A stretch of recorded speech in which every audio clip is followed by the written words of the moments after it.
अस्सलाम वालेकुम। Cricket chat लेकर काशिफ, खालिद और मैं शहजाद एक दफ़ा फिर हाजिर हैं। उम्मीद है आप सब लोग खैर खैरियत से होंगे और आपने पहला टी20 Pakistan versus South Africa enjoy किया होगा। तो आज के प्रोग्राम में हम कल के मैच पे भी डिस्कशन करेंगे और आने वाले कल वो जो दूसरा टी20 होने जा रहा है उसके मुतालिक भी बात करेंगे। तो सबसे पहले मैं जाऊंगा खालिद के पास और खालिद आप अपना एक ओवरऑल व्यू दिए मुझे कल के बारे में, क्योंकि मैच तो खासा इंटरेस्टिंग था, लेकिन आप उस मैच की परफॉर्मेंस दोनों टीमों की कैसे देखते हैं? देखें, ये सबसे बड़ी बात ये है, गुड न्यूज़ है कि पाकिस्तान मैच जीता। तो विन के साथ उन्होंने स्टार्ट किया, मेंटली भी थोड़े से वो रिलैक्स हो गए होंगे, सेटिस्फाई हो गए होंगे कि चले मैच जीत गए हैं। लेकिन कानों के पास से मैच गुजरा और फिर जीता। और जो सबसे बड़ी बात थी कि रिजवान की आउटस्टैंडिंग इनिंग, सिंगल हैंडेडली वो बंदा मैच खेला है, उसने सो किया। और मैकलम के बाद दूसरा कीपर है जिसने ओवल फॉर्मेट में 100 किया, विच इज़ गुड। और टेस्ट की तरह टेस्ट में भी नॉट आउट आया है और इसमें भी अच्छा खेला और प्राइम फॉर्म में है। और उसने स्टेटमेंट दे दी है सबको कि मैं ही सबसे बेस्ट कीपर हूँ ऑल फॉर्मेट का। फील सॉरी फॉर सरफराज, लेकिन जो अच्छा है वो अच्छा है। तो बहुत अच्छा रहा पाकिस्तान के लिए। और साउथ अफ्रीका का टॉस जो था वो बड़ा वाइटल था ओस की वजह से भी। तो जिसने भी टॉस जीतना था, ये जो लाहौर का जो डे एंड नाइट है वो टॉस पे बहुत डिपेंड करता है, क्योंकि बाद में ओस पड़ती है। और बॉलिंग वाइज पाकिस्तान में उस्मान कादिर ने आउटस्टैंडिंग बॉलिंग की। उसको मैंने कल देखा, पहली दफ़ा जिम्बाब्वे के अगेंस्ट नहीं देखा था। आई थिंक मैं मुझे नहीं पता उसे टेस्ट में क्यों नहीं ट्राई करते। उसकी स्पिन भी हो रही थी, उसकी बॉल में जान भी है, उसकी बॉडी भी लग रही थी, कंट्रोल भी नज़र आ रहा है, वेरिएशन भी है, बीट भी किया टी20 में उसने। और रोंगन उसकी बड़ी अच्छी है। तो बॉलिंग की तरफ से आउटस्टैंडिंग फ्रॉम हिम। और साउथ अफ्रीका के खाली 2 बैट्समैन चले, ऐसे लग रहा था कि उन्होंने कुछ नहीं किया फिर भी 3 रन से मैच हारे। तो काफ़ी क्लोज रहा, तो विच इज़ गुड न्यूज़। जी। थैंक यू जी। काशिफ आप क्या कहेंगे? जी, बहुत अच्छा खेला पाकिस्तान यकीनन। स्पेशली रिजवान बहुत अच्छा खेले हैं, पर अपनी जो फॉर्म है उसको वो कंटिन्यू कर रहे हैं। और वो साबित कर रहा है कि जी वाकई मैं ही कीपर हूँ, और वो फिट भी बहुत है। He is perfectly fit. तो जो बाकी विकेट कीपर है उनको लंबा इंतजार करना पड़ेगा। उसके अलावा उस्मान कादिर ऑफ कोर्स अच्छी बॉलिंग की है वेरिएशन के साथ, और क्विक आर्म में एक्शन है। और जो उसकी गुगली है और जो वो फ्लिपर वो करता है, तो वो मतलब रिसीव अच्छा कर लेता है। ड्रिफ्ट भी नजर आया बॉल में। बहुत अच्छी लाइन से, बहुत अच्छी लेंथ से बॉलिंग की है उसने। बाकी ये कि देखिए सेकंड टाइम तो वहाँ पे ऑस रहेगा, तो इस लिहाज से हमारा स्कोर किसी हद तक कम था, जिसकी वजह से ये आखिरी 3 स्कोर तक गया मैच। तो ओस का फैक्टर देखते हुए भी हमारे बॉलर्स ने बहुत अच्छी बॉलिंग की है, स्पेशली स्पिनर्स ने, क्योंकि स्पिनर्स को बहुत ज़्यादा मुश्किल होती है गीला बॉल कंट्रोल करने में। और फास्ट बॉलर्स ने भी एंड में आके कंट्रोल किया स्कोर। तो ओवरऑल अच्छी परफॉर्मेंस है। देखते हैं आगे क्या होता है। जी जी, डेफिनेटली अच्छी परफॉर्मेंस है, अच्छी विन है पाकिस्तान के लिए और डेफिनेटली इसमें लर्निंग एरियाज भी हैं। To start with, Babar was against again very lazy. मतलब उसका रन आउट होने की कोई कोई जवाब नहीं बनता। खुद शॉट खेल रहा है, उसकी कॉल है, वो देख रहा है कि बॉलर भाग रहा है बॉल के पीछे, still he couldn't make it, which was very disappointing from a captain's point of view. I think उसमें कोई सिर्फ lack of responsibility नजर आई है मुझे कि वही lackluster था। तो I think he need to take it seriously। मैं तो सिर्फ यही कह सकता हूँ। लेकिन ओवरऑल उसकी कैप्टनसी काफी मुझे तो ठीक लगी है। पहले वनडे में मेरा ख्याल है कंट्रोल में नजर आया है। और दूसरी चीज ये है कि ये जो साउथ अफ्रीकन टीम तकरीबन सारे ही प्लेयर्स नए थे, सिवाय एक दो के। और मैं तो काफी पोटेंशियल देख रहा हूँ इस टीम में, क्योंकि काफी ठीक है, मैच हार गए हैं, प्लेयर्स आउट भी होते गए हैं, लेकिन आई थिंक अगर ये इस टीम के साथ सस्टेन करें तो ये इनमें से काफी सारे लड़के जो आने वाले वर्ल्ड कप में मेरा ख्याल है खेलने के लिए क्वालिफाई कर जाएंगे। एक जो मेरा एरिया ऑफ कंसर्न है वो है हारिस राउफ। अ, उस बंदे के पास शॉर्ट रन अप और फास्ट एक्शन का एडवांटेज है, लेकिन उसका प्रॉब्लम मेंटल है। उसको जो है गुस्सा बहुत आता है। वैसे तो जनरली फास्ट बॉलर्स को आता है, लेकिन उसका अपने गुस्से पे बहुत लिमिटेड कंट्रोल है। एक उसको शॉट पड़ जाए तो वो बॉल इधर-उधर स्प्रे करना शुरू कर देता है ओवरडू करते हुए, और फिर उस वक़्त उसको देख के बड़ा अफ़सोस होता है जब 4 ओवरों में 60 रन खाए होते हैं और 1 विकेट लेकर ऐसे खुश होता है जैसे मैच जीत दी है उसने। तो आप हारिस रऊफ से मैं बात शुरू करूँगा। खालिद, कितना चांस और आप समझते हैं कि क्या उसके साथ अभी चलें उसको लेकर और उसको मौका दें? लेकिन उसके मेरा ख़्याल है कि मेंटल जो मेंटरिंग बहुत ज़रूरी है। ठीक कह रही हैं, लेकिन उसमें एक और वजह ये है, आपने कहा है कि बाबर की कैप्टेंसी ठीक थी, लेकिन मुझे काफ़ी उलझे हुए नज़र आए वो कल के मैच में। एक तो सबसे पहले उन्होंने रन लिया, रन आउट हो गए, और वो तो थैंक्स टू रिजवान। और देखिए जब रिव्यू भी लेते हैं तो वो 2-3 सेकंड रह जाते हैं और फिर करते हैं। सारे डिसीजन रिजवान ले रहा था, कई दफ़ा वो सर्कल से बाहर भी गए, और ऐसे लग रहा था अगर आप मैच देखें और आपको ये ना पता हो कि कौन कैप्टन है तो आपको रिजवान लगेगा। और फ्यूचर में मुझे थोड़ा सा लग रहा है कि he will be the captain for T20। वो यही समझेंगे कि यार टू मच होगा बाबर के लिए। और देखें, हम लोग ज़्यादा रिलाई कर रहे थे बाबर पे, एट द मोमेंट रिजवान है जो प्राइम बैट्समैन है एट द मोमेंट, जो फॉर्म में भी है। और हारिस रऊफ की मैं बात करता हूँ कि बाबर ने ना उलझे हुए नज़र आ रहे थे, तो कैप्टेंसी का जो बॉलिंग चेंजेस थी ना, वो थोड़ी सी अजीब सी थी। देखें, तकरीबन 9 ओवर्स किए हैं स्पिनर्स ने, उन्होंने 48 रन्स दिए हैं। 4 नवाज के हो गए, 4 उस्मान के हो गए, 1 खुशदिल शाह, ठीक है। और जो सीमर्स ने बॉल किए हैं वो 11 ओवर्स में 118 रन्स दिए, ठीक है। जब जो स्मार्ट कैप्टन होता है या आपकी जो भी लीडरशिप, जैसे ही स्पिनर कंटेन कर रहा हो ना, तो आप स्पिनर से बॉल करवा रहे हो। खुशदिल शाह को 1 ओवर क्यों दिया, और फिर लास्ट ओवर उसको दे दिया क्या नाम है, फ़हीम को। लेकिन मैं हारिस पे ही आता हूँ। देखिए, हारिस की जो T20 की बॉलिंग है, ठीक है, उसने पीछे भी बॉल की हैं, वो आप सही कह रहे हैं। शाहीन हमेशा नए बॉल से आउट करता है, उसका बनता था। और हारिस ने जब भी बॉल की है वो मिडल में करता है या डेथ में करता है। उसको इन्होंने तीसरा ओवर दिया और आई थिंक 5वां दिया, और वो 4-4 चौके उसने खाए हैं उसमें। देखिए जब आपकी फील्ड खुली हो ना, तो वो फिर उस पे ज़्यादा करता है। बिग बैश में देख लें या जितने भी उसमें है, या मिडल में किए हैं या लास्ट में किए हैं, तो इस पे हारिस से ज़्यादा मैं बाबर पे कहूँगा कि उसने उसको गलत तरीके से यूज़ किया। अच्छा, तो आपके ख्याल में हारिस अभी टीम के साथ रहना चाहिए? आई थिंक रहना चाहिए, बिकॉज़ जो जिसमें वो अच्छा है, जिस जगह पे सही जगह पे फिट होता है, उस पे आप चांस दें। अगर वो नहीं करता, तो क्योंकि वो ना उसमें जान है, एनर्जी नज़र आती है, और वो नीचे से बॉल अच्छे करके उसने मैच बिग बैश में भी जितवाए हैं वैसे भी। तो उसको 1-2 मैचेस का चांस देना चाहिए। अगर नहीं करता, अगर फिर भी उसकी यही सिचुएशन है जिस तरह आप बता रहे हैं या अभी एट द मोमेंट है, फिर आप ड्रॉप करें। जी, काशिफ़ आप क्या कहेंगे इसमें? जी देखिए, हारिस रऊफ जो है विकेट टेकर बॉलर है।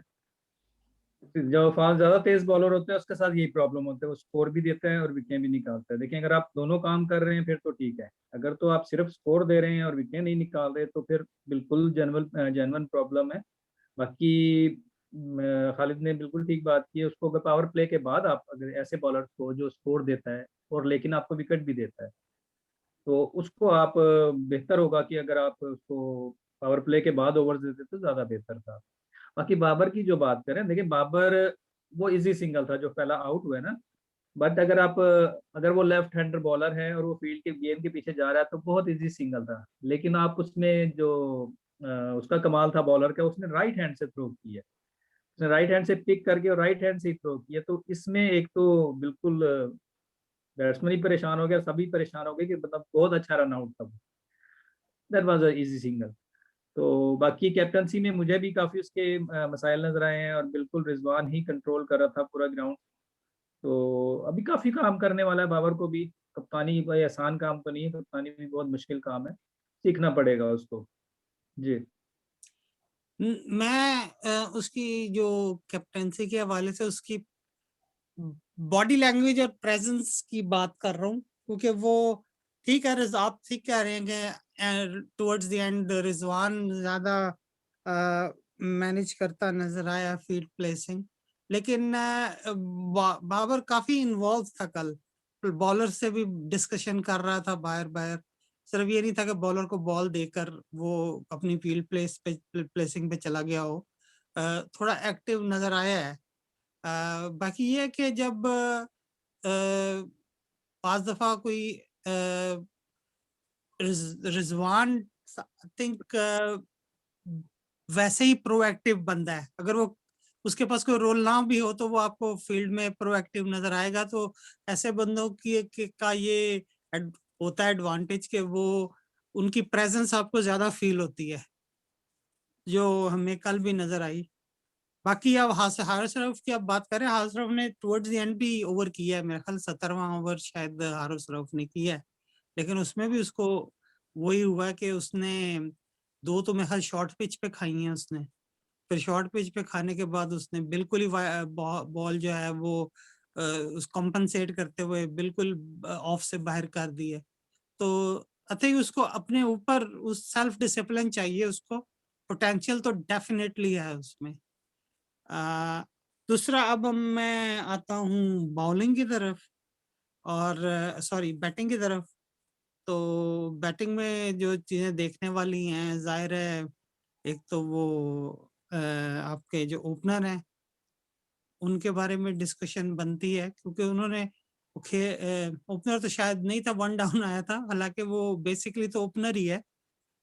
लेकिन जाहिर है रिजवान को ये ऊपर खिला रहे हैं। एक तो ये भी सोचने की देखने की बात है कि आया रिजवान को ही ओपन करवाया जाए, और दूसरा जो है वो आप जो है आपके खुशदिल खान, इफ्तिखार इफ्तिखार की क्या सिचुएशन आप देखते हैं? क्या वो ऐसे ही जो है ना हिटे ट्राई करके और क्या कहते हैं बॉल को स्काई करके बाउंड्री के करीब कैच होते रहेंगे और हम उनको चांस देते रहेंगे, या उन आप समझते हैं कि वो कुछ टीम के साथ रह के अपनी शॉट्स को इम्प्रूव कर सकते हैं? खालिद। देखिए, जो मैनेजमेंट है और कोचिंग टीम है, स्टाफ है, ये ना काफी लग रहा है कि ये आउट ऑफ द बॉक्स जाके कुछ नहीं करना चाह रहे, ये रिस्क नहीं लेना चाह रहे, सेफ गेम खेल रहे हैं। आपको द मोमेंट सारी दुनिया की जो वर्ल्ड की गुड टीम्स हैं वो अपना कॉम्बिनेशन बनाने की कोशिश कर रही हैं कि हम T20 में हम किधर होंगे 20 मैचों के बाद, या जितना भी टाइम रहता है। अभी देखें, कोई तुक नहीं बनती, सारे सरप्राइज हो गए कि रिजवान आ रहा है, उसके साथ बाबर आजम आ गए, और नंबर 3 जो क्रूशल होता है नंबर, ऑफ कोर्स हफीज को मिस कर रहे हैं और इंशाल्लाह वो होंगे फ्यूचर में। तो उसने पावर प्ले में 3 छक्के मारे, 21 किया हैदर अली ने, और आउट होके चले गए। ठीक है, और पाकिस्तान को जो इनको रोल चाहिए, देखें अगर साउथ अफ्रीकन ओपनर्स को देखें तो उन्होंने 4-4 चौके मारे, उन्होंने देखा है कि यार ये हमारा एरिया, हमने इधर मारना है, और हमारे कोई प्लान नहीं नजर आ रहा था। अब बैटिंग काफी, किसी को कोई रोल नहीं पता, फ्रेजाइल है मिडिल ऑर्डर। देखें एक बंदा 105 करता है और बीच में बाकी हाईएस्ट रन स्कोरर 21, तो एक बंदा आप एंकर करके इनिंग करके चला गया, लकीली वो अच्छा खेला। अगर अगर वो आउट हो जाता तो आप लोग तो 100 के अंदर फारिग थे, देखा जाए तो 100 120। तो आप देखें काफ़ी प्लेयर्स हैं, यूनुस खान का मैं इंटरव्यू सुन रहा था और वो काफ़ी रेट कर रहे हैं हैदर अली को। हमारे पास हैदर अली है, हमारे पास नवाज़ है, ठीक है। लेकिन और वो बाहर नहीं जा रहे। वो बाहर जिस तरह अगर पीसीबी ने अलाउ कर दिया शर्जील को, वो तो उनका अपना है। लेकिन आपको कोई ऐसा लेके आना पड़ेगा, आपको स्पेशलिस्ट लोग लेके आने पड़ेंगे। अच्छा ये पावर प्लेयर का प्लेयर है, ये मिडल में खेलता है, ये 10 ओवरों के बाद 10 से 15 ओवर के फेज़ में 1-1, 2-2 करता है। दूसरी तरफ से पावर हिटिंग में कौन अच्छा खेलता है, छक्के मार सकता है। रिजवान का ये है, इसको कहते हैं कि ये सिक्सेस नहीं मार सकता। उसने आई थिंक 7 मारे हैं छक्के कल। Highest by Pakistani batsman. Yes. और तो इनको पता ही नहीं है बेसिकली। आप पावर प्ले में देखें कितना स्लो खेले ये लोग। इसका मतलब है कि रोल नहीं है। इफ्तिखार की जहाँ तक बात है, साफ पता लगता है कि फेवरिज्म है। एक दानिश लड़का अच्छा है, वो उसको खिलाना चाहिए। बाकी अम्माद को मैंने देखा है T10 में खेलते हुए, अम्माद बट को, वो भी तगड़ा बॉलर है। उसके अलावा आपका ये हो गया दूसरा उमर यामीन जो है, वो भी अच्छा है। तो इनको ना देखना पड़ेगा। बाकी मैंने पहले मैच में बताया था इसका, अब बैटिंग की तरफ ही रहते हैं, तो इनको आउट ऑफ द बॉक्स करना पड़ेगा और इनको स्पेशलिस्ट बैट्समैन लेके आने पड़ेंगे कि जिनको पता हो यार कि यार ठीक है आसिफ है, आसिफ को ट्राई करें ना बीच में, क्यों नहीं कर रहे। अब मुझे ये तलत आ गया और उसके अलावा खुशदिल शाह, हैदर अली, इफ्तिखार, ये आपका मिडल ऑर्डर है जी। जी काशिफ। जी देखिए, जैसे खालिद ने कहा कि इनको वर्ल्ड कप के लिए असल में टीम की तैयारी करनी चाहिए। जो भी मतलब बड़ी टीमें हैं, अक्सर टीमें आप देखें एक्सपेरिमेंट कर रही हैं इस वक्त और अपने वो लड़के निकाल रही हैं कि कौन सा लड़का हमें किस नंबर पे चाहिए। तो आई थिंक मेरा यही ख्याल है कि ये भी थोड़ा बहुत एक्सपेरिमेंट कर रहे हैं। देखिए, क्योंकि हफीज को इन्होंने बाहर निकाला है, तो इसका ये मतलब नहीं कि हफीज नहीं आएगा। हफीज बिल्कुल आएगा टीम में और उसकी बिल्कुल जगह बनती है, और मे बी शोएब मलिक भी वापस आ जाए। तो ये बाकी है कि एक्सपेरिमेंट में कोशिश कर रहे हैं। देखिए अगर इसमें से कोई लड़के अच्छे निकल आते हैं, और लड़कों को परफॉर्म करना भी चाहिए क्योंकि हमारा होम ग्राउंड है, और होम ग्राउंड पे ही ज़्यादातर एक्सपेरिमेंट्स होते हैं और होने भी चाहिए। तो बिल्कुल इन्हें परफॉर्म करना चाहिए। बाकी जहाँ तक इफ्तार की बात है, तो आई थिंक इफ्तार को काफ़ी मैचेस खिला दिए गए हैं अभी तक। इफ्तार अहमद बहुत अच्छा बैट्समैन था, इसमें कोई शक की बात नहीं है। पूरा उसने अपना कैरियर परफॉर्म किया है, but I think again the same problem के वो उसको लेट लेकर आए, बहुत लेट लेकर आए हैं। तो देखें अब क्या करते हैं जी मैनेजमेंट। अब उनकी सोच है जो भी है। आसिफ को भी वापस लेके आए हैं, तो मे बी आसिफ को चांस दे नेक्स्ट मैचेस में। जहाँ तक ऑलराउंडर्स का ताल्लुक है, तो नवाज के लिए मैं बहुत अच्छा, नवाज हमेशा से मतलब स्पेशली मुझे तो अच्छा लगता है नवाज के, मतलब बैटिंग और बॉलिंग में दोनों में। और दो ऑलराउंडर्स इस वक्त टीम में मौजूद है, पहले से फ़हीम अशरफ है और नवाज है। तो देखें अगर सीरीज विन करने के बाद, मेरा तो यही मतलब है कि इनको काफ़ी सारी चेंजेस करके और आखिरी मैच तक जाना चाहिए। जो तो तीनों मैचों के जीतने चाहिए, 3-0 से सीरीज जीतें, ताकि रैंकिंग भी अच्छी हो, एतमाद भी आए और आपकी टीम भी मजबूत हो। जी जी बस मैं एंड में इस सब टॉपिक पे एक दो बातें। हैदर अली के मामले में मैं फिलहाल यूनुस खान की जो है राय से इत्तेफाक करूंगा। मेरा ख्याल है कि उस लड़के में पोटेंशियल है, उसको थोड़ा सा गाइड किया जाए। जिस शॉट पे वो आउट हुआ है, थोड़ी सी प्लेसमेंट का मसला हो गया, वरना शॉट बुरी नहीं थी और कैच बहुत अच्छा हुआ, वरना वो अच्छा खेल रहा था कल। if I think if time for Iftikhar is up, they need to try somebody else. But Asif के बारे में मैं श्योर नहीं हूँ कि आसिफ का खेलने का स्टाइल जो पुराने जमाने में जिसको आप कहते थे ना दड़ा, जो अंदर जाता था और जाके वो बल्ला घुमाना शुरू कर देता था। और उस जमाने में वो दड़े चल भी जाते थे क्योंकि बॉलर्स के पास इतनी वैरायटी नहीं थी। अब तो स्लो बॉल्स इतनी किस्म की आ गई हैं कि आसिफ जैसे प्लेयर के लिए मेरा ख्याल है उसे पिक करना मुश्किल होगा। अ, खुशदिल जो है उसकी अगेन आई थिंक उसके आउट होने की वजह मुझे यही नजर आई कि उसको अपनी फील्ड का नहीं पता था कि फील्ड प्लेसमेंट कहाँ है, वरना जो उसने कैच उसको सीधा फील्डर को पिक किया है, उस बॉल में बहुत गुंजाइश थी कि उसको वो कहीं और भी प्लेस कर सकता था। तो सिर्फ ये हमारे बैट्समैन में अक्सर प्रॉब्लम हो जाती है, शॉट अच्छी खेलते हैं लेकिन खेलते वहाँ हैं जहाँ फील्डर खड़ा होता है। तो आई थिंक खुशतल को उस एरिया में काम करना पड़ेगा। लेकिन Iftikhar is a question mark for me. तो आगे चलते हैं, अब कल दूसरा मैच है, तो आप खालिद क्या देखते हैं कि टीम में कोई एक्सपेक्टेड चेंज है कल होगी? देखिए, मैच से पहले भी मैंने कहा था, जो कल का मैच हुआ है, कि शाहीन शाह की इनको लुक आफ्टर करनी चाहिए, उसको रिकवरी टाइम देना चाहिए उसकी बॉडी को। आपने देखा भी है कि उसने अभी भी आई थिंक कितने 37 या 47 रन दिए, इतने ही दिए हैं। और फ़हीम अशरफ भी आपके सामने, उसने भी आसपास इतने दिए हैं। तो इनको काम करना पड़ेगा, इनके शाहीन शाह को रेस्ट चाहिए और नए लड़कों को देखें कैसे बॉल कर रहे हैं। आपकी होम कंडीशन है, जिस तरह काशी भाई ने बताया कि आप होम में आप ट्राई करते हैं।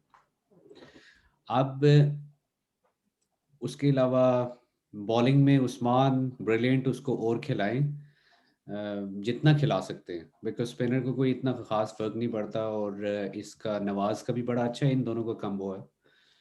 और इफ्तिखार जो है बिल्कुल क्वेश्चन मार्क है, लेकिन लास्ट गेम में जब स्पिनर पे नहीं पड़ रही थी, रन्स नहीं पड़ रहे थे, तो बाबर को चाहिए था कि 3-4 ओवर उसको बीच में यूटिलाइज कर देता। हारिस अच्छा नहीं बीच में गया, तो हारिस की जगह 2 ओवर दे देते और शाहीन को भी थोड़ा सा बेशक रेस्ट दे देते। तो इन्होंने नहीं किया। लास्ट ओवर ठीक है बनता था फ़हीम अशरफ का, लेकिन वो बहुत क्लोज ले आया था। ठीक है, स्पिनर को नहीं लास्ट ओवर देना चाहिए, लेकिन बीच में यूटिलाइज करते तो नौबत ना पड़ती। देखें, साउथ अफ्रीका का भी डेविड मिलर नहीं चला। आप इमेजिन करें कि अगर वो 3-4 ओवर खड़ा हो जाता ना, तो उसने 40-50 तो वैसे कर देता है वो 30-40। वो भी काफ़ी गुड प्लेयर है उनका।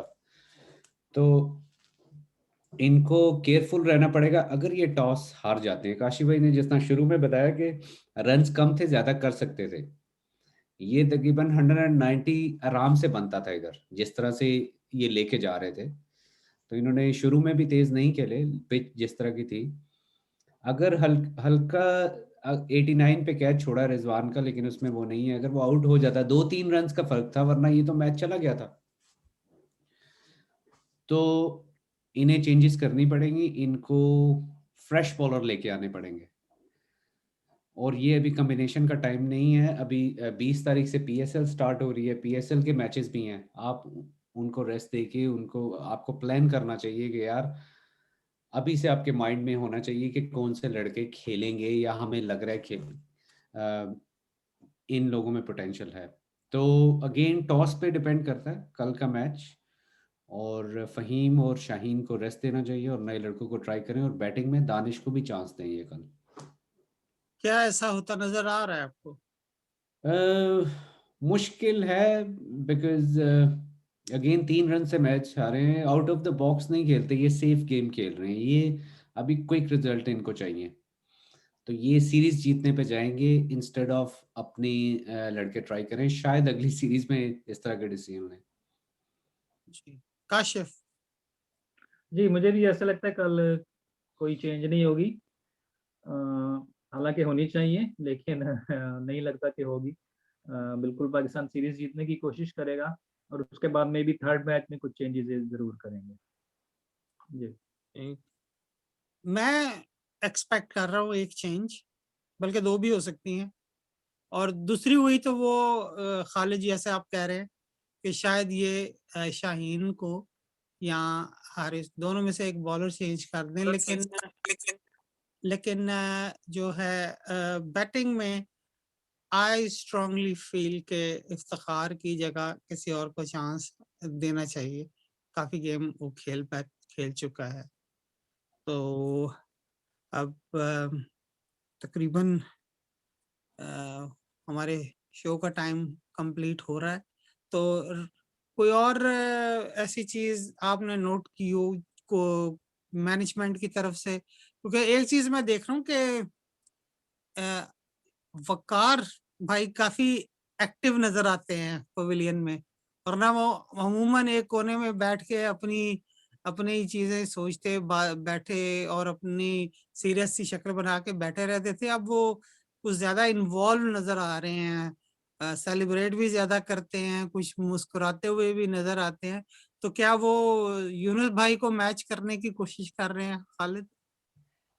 देखें, क्रिकेट की एक वैसी मिसाल है कि जब आपके रन्स चल रहे हो ना, आपके 100 पे एक आउट हो, सारे बैट्समैन बड़ी अच्छे तरीके से जाते हैं और रन से करते हैं और एंजॉय करते हैं, ठीक है। और जब आपके 5 आउट हुए हो 20 पे, तो हर कोई बंदा ऐसे बैठा होता है चुप करके, ठीक है। अभी वही सिचुएशन वकार भाई पे भी है। जब प्रेशर आता है ना, तो वो बड़े चुप करके बैठे होते हैं। अभी मैच जीत रहे हैं ना, अभी सीरीज अच्छी जा रही है, तो अलीन डार के साथ भी बॉल करते हुए नजर आ रहे हैं वो, और काफी यानी कि ज्यादा नजर आ रहे हैं। जब मैं तो देखना चाहूंगा जब आपकी टीम प्रेशर में होगी और वकार वकार भाई का यही एटीट्यूड हो, तो अच्छा। जी जी जो जी, खालिद बात पूरी कर लें। नो डाउट अच्छे कोच हैं, लेकिन अच्छे कोच की ये भी निशानी है कि वो रिएक्ट नहीं करते, वो रिस्पॉन्ड करते हैं। तो उनका जब प्रेशर में हो तब भी यही एटीट्यूड हो, तो फिर पता चलेगा। जी काशिफ। जी बिल्कुल ऐसे ही है। बाकी मैं देखें बॉलर्स की मैं बात हो रही थी, तो बॉलर्स में देखें आपके पास हसनैन है, पीछे हसन अली है। दोनों बड़ा कैपेबल बॉलर हैं। हसनैन बहुत अच्छा बॉलर है और हसन अली तो जाहिर है आपको अपना साबित कर भी रहा है सब कुछ। तो अगर ये दोनों को कल ड्रॉप कर देते हैं, शाहीन को और हारिस को भी, तो कोई उससे फर्क नहीं पड़ेगा क्योंकि हमारी बैटिंग बॉलिंग लाइन बेहतर है। तो हो सकता है चेंज, देखें अफरीदी का, शाहीन अफरीदी का में भी चेंज हो सकता है, होना होना तो चाहिए, लेकिन देखें क्या होता है कल, जब ये टीम मैनेजमेंट पे डिपेंड करता है। जी चलिए, बहुत बहुत शुक्रिया खालिद, काशिफ और नाजरीन, आपका भी बहुत बहुत शुक्रिया हमें सुनने का। और हर तरह पिछली हर दफा की तरह इस दफा भी आपसे रिक्वेस्ट है कि हमारी गुफ्तगू सुनने के बाद अपने कमेंट्स और फीडबैक से हमें आगाह करते रहिए। और इंशाल्लाह कल के मैच के बाद हम दोबारा आपसे मुलाकात करेंगे और मज़ीद क्रिकेट पे बात करेंगे। शुक्रिया, अल्लाह हाफ़िज़।